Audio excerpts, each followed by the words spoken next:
Jessica Mendoza, the ESPN baseball analyst, part of the broadcast team for the World Series on ESPN Radio.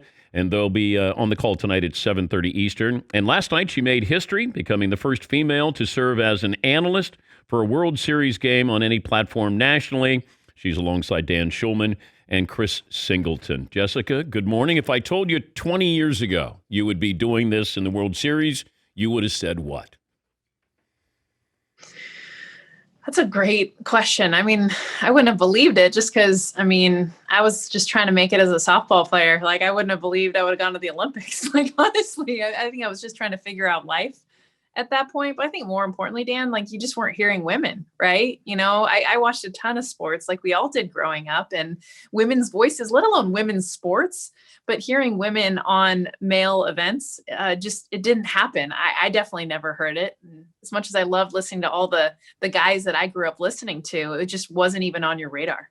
And when you hear that voice, and you don't know what impact you've had on somebody, but maybe 15 years from now, you're going to find out when somebody walks up to you and says, I listened to you on radio, and because of that, I decided to do this. Like, you're going to mean something to a lot of people, but you're going to mean something to some girls, some women who are listening to this, and you may never know. So it may not be impactful as much to people now, but it's going to be impactful, I think, down the road. So congratulations on that, and I hope you savor the moment.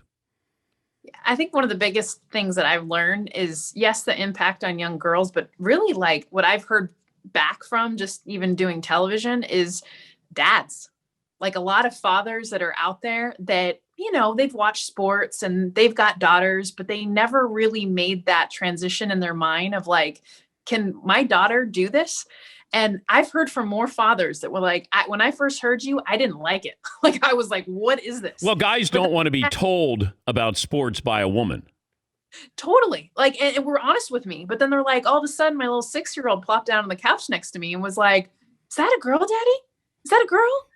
And just active change of like, oh, wait, like, this can impact the people that I love and care about. And that, to me, like, yes, the girls, the women, of course, that's the obvious, but there's a lot of men out there that I feel like that's just as important too. That's great. But do you feel like you have to prove yourself every game?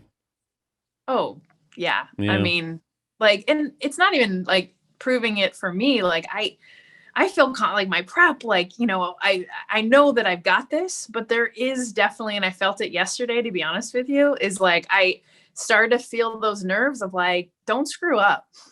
Like, you have zero room for error, because this door has been open and we're coming through, but like, we don't want that door to ever close again. And there's a responsibility there. Like, if I mess up, like, that door could get shut and be like, okay, we're not going to have women doing World Series games anymore. How would a great hitter, let's say Mookie Betts is at the plate against the best softball pitcher, how would Mookie do? I think Mookie would take a lot of pitches, foul off a bunch, and find like scrappy way. He's not getting a home run. And in fact, he's not going to slug against a softball pitcher. No. But like, he'll grind. And I feel like he'd get like a key walk. Like, he'd lay off the rice ball after trying to swing at it and then kind of looking like, okay, I have no chance on hitting that. So I'm going to take that pitch. And he'd learn within the at-bat. You'd literally see him change within an at-bat to figure out a way to get on base, knowing like, I'm not going to crush any of these pitches. I'm glad that America is seeing Mookie Betts. Like, even when he was with Boston, you would think that, you know, the rest of the baseball world would notice this, or the casual fan, but he still is. We talk about Mike Trout as a five-tool player. Like, Mookie Betts, to me, like, he would back up first base on a throw from the pitch, like just small little things that we notice playing the game. And I just love that we're focusing on defense. He had the audacity to steal a base, 2 bases last night, Jessica. Doesn't he know about the analytics? You're not supposed to steal bases. Like, what's wrong with Mookie Betts? It was like the first player since Babe Ruth, 19. I mean, that tells you where the game has been. No, you don't even see a stolen base, let alone 2. And by the way, he pretty much stole home. Like, the high home view of him getting that jump on the weak ground ball, like, he was going. It was like a squeeze play. Yeah. He was all in. He read the swing before there was even contact made. What did we learn about the Dodgers last night? I mean, I think Clayton Kershaw leads that with like him not coming back in the 7th. I think we saw an evolution of Dave Roberts and seeing that Clayton Kershaw had his stuff. He had a great start. It's game 1. I think last 5 years, Clayton Kershaw runs out there in the 7th, maybe the 8th, and at some point he gets hit. And we're talking 3-4 runs. The Rays are in this game. Clayton Kershaw's narrative continues. Instead, you saw the frustration in the dugout. He won, 78 pitches. Like, yeah, he could have gone back out there. But the understanding of like, we've got a rested bullpen. We've got guys behind him. When he struggles in the postseason, it's when he's left in too long. So I think to me, that's first and foremost what you learn the most about the Dodgers is they are learning and evolving from the mistakes they've made in the past. So what do you expect to happen tonight in this chess match between these two? Well, I mean, the Dodgers have to go to a bullpen game. And this is the difference of the ALCS ending a day earlier is that they were able to line up their guys. Now, Blake Snell, 2018 Cy Young Award winner, like he's got the stuff. But oh, Dan, like, oh my gosh, like watching him struggle through like 100+ pitches his last 2 starts in like 3 1/3 innings. I mean, buckle up, fans. Like, this is not the best of baseball when you'll watch, especially combined with the Dodgers offense, like not because they're explosive, which they are, but they're patient. And Blake Snell doesn't throw a lot of strikes. He gets you to try and chase. And you're going to see ball 1, ball 2, ball 3, maybe some foul pitches. It's going to be a long, and he's going to literally just try to get them to chase. And for the Dodgers on the flip side, I mean, it's a bullpen game, but they're going to have to use a lot of their guys, I think, to mix and match because that's what the Rays do. I mean, they go left, right, and they're going to try to play that chess match. And I don't know. It's hard to go in as a favorite. You know, when you play, like you're supposed to win. The Dodgers are supposed to win. And, you know, people will probably criticize them if they win in 6 games. Like, you guys should win in 5 or 4, whatever it is. And Kershaw goes out to the mound. Like, he's always expected to win. I don't know what that feels like because I was never a favorite. But can you sense it with the Dodgers that they're prohibitive favorites? They're supposed to win. They spend all this money. Tampa Bay, they spend 58 cents on their roster. I don't know how hard it is to play and then play with that pressure on top of you. Yeah, I sensed it the most in that Braves series in the NLCS. Them losing those first 2 games, they weren't enjoying themselves. And I mean, Dan, like I played Team USA, like the only thing to win was gold. Like literally a silver medal was a failure. Like I know pressure, I understand it, and I recognize it. And the Dodgers have had it for years now. But let's like be real. It's as high as it's ever been this year because it's not the Yankees on the other side. It's not this big, huge powerhouse, what everyone talked about coming into the season. And Tampa Bay, I mean, let's give them credit. They have the best record in the American League. But the Dodgers, all eyes are on them. If they do not win this World Series, they are a failed team. Tampa Bay, yes, they want to win it all, but the fact that they've gotten here and what they've been able to do to get here, beating the Yankees, beating the Astros, the most hated team in baseball, like they've already won. The Dodgers have to win it all. If you're Clayton Kershaw and you could choose that the Dodgers sweep the Rays and you don't pitch again in the series, or you start game 5 and you're leading 3-1, which one would Clayton Kershaw take? Oh, game 5. Oh, I mean, this is part of his, not demise. I don't want to say that, but like knowing you could have a championship.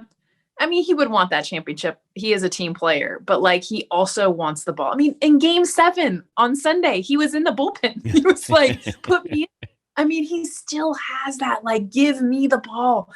I want to help. The difference is, Dan, this year, it's not about him, like, which is a great thing. It's not all Clayton Kershaw on his shoulders. If he doesn't win his games, they don't win. Like, there is the Mookie Betts, the Walker Buehlers. I mean, there's so much talent now more than ever that it really isn't about him, and he doesn't have to take the ball or get the ball. I brought this up prior to the start of the show, and my guys, the Danettes, looked at me like I was crazy.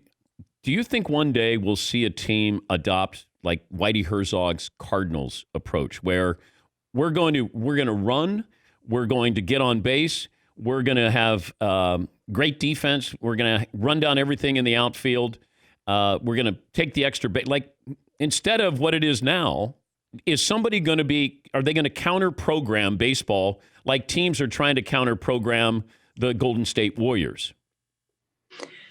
I don't see it. I would love to see it. I mean, you have to have that in your team, I think, to win a championship, you have to have the ability to play defense, to get on base, just put the ball in play. I mean, Will Smith had a hit, I think it was game 7 where he literally just jammed himself and went the opposite way to beat the shift. Like such like old school. Nobody awesome. does that. No, they won't even take a bunt. They won't. I don't understand it. I don't understand. I'm too old, Jessica. No, and Dan, I'm with you. The games that are won are won by the long ball. The numbers show it. And so more teams are going to go after guys. And I know this is like cringing, and I get it. The strikeouts are at an all-time high. But teams win based on the amount of home runs they hit. If you out-homer the other team, you win the game. That's like basically what so you don't see guys stealing bases. You don't see like the emphasis on just pure defense. And I'm with you. I mean, I love long balls. Of course, you want that, but you have to have the combination. So I would like to see, I think the perfect team has the understanding that you need both, but you see more GMs go after guys that strike out, can't really move, but they can hit home runs. But do you think the pitching approach will change? That everybody throws 100 now, so it's a novelty if you don't throw 100. Can you see where you're going to have guys who work the corners, who off speed stuff instead of my power versus your power? I think you'll see those guys, but they'll be out of the bullpen more as specialists. I mean, to see them in a starter is more rare, like the Dallas Keuchels that just breaking 80, like bottom of the zone, hit your corners. Kenta Maeda had a really good year for the Minnesota Twins. He was a Dodger, but look at when he was with the Dodgers. He was out of the bullpen. I mean, they didn't even use him as a starter. He's the ace for the Minnesota Twins because they understand the value in that. But I think what we see now is the guys that either because they drop down or they're able to just hit their spots, locate, they're not striking guys out, but they're getting that weak contact. Those are guys that just honestly, analytics don't show they can go two times through the lineup, so you'll only see them in the 7th inning. Have fun tonight, and congrats. And please tell Dan Schulman I said hello, one of the great people, not only great broadcasters, but please tell Dan I said hello. It's been awesome to do these games with him and reunite. Dan, thank you so much. Thank you, Jessica. Jessica Mendoza will be on the call ESPN Radio tonight. That's at 7:30 Eastern.